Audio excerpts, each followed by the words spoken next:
you think XRP and ROUSD could be used for bad actors such as Palantir, BlackRock, Digital ID, Project 2030, Own Nothing, and Be Happy? Yeah, I do. Here's the deal for me. I think all that's going to happen irrespective. The harsh truth of reality that we live in is that if you don't have leverage or capital or clout, you're not going to be able to affect much change. XRP and owning these digital assets is our chance to be able to have a seat at the table with these people and make sure that the best decisions are being made. They can't take the XRP from you. They can't freeze it.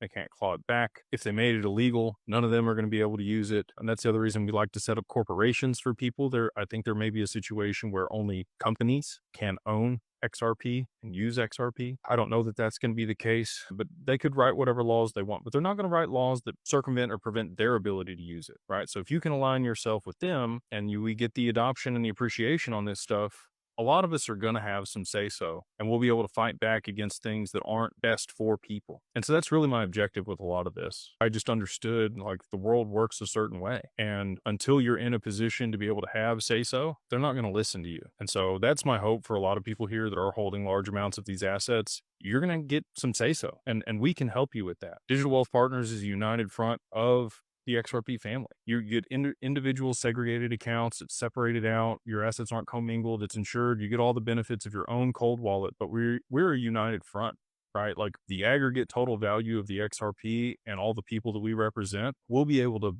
make sure that your interests are upheld. We'll be able to make sure that we're at the table helping with legislation on this stuff. We're already on the digital chamber proposing legislation to the SEC and these other regulatory bodies, and just really blessed to be in a position to hopefully affect good change and make sure that some of the things you mentioned here with digital identity and Project 30 or 2030 and Own Nothing and Be Happy, there's going to be, it's on a bell curve. It's not going to be a dystopian world. It's not going to be a utopian world, but we can try to make it lean toward the utopian if we have a say-so. If none of us are at the table, they're just going to do what they want. And so that's really the ethos and the thesis behind a lot of what I've created and what I've built and what, none of it's possible without you guys. But if we band together, we will have an opportunity to make sure that that stuff isn't used in a way that's detrimental for the masses, right? For the little guy.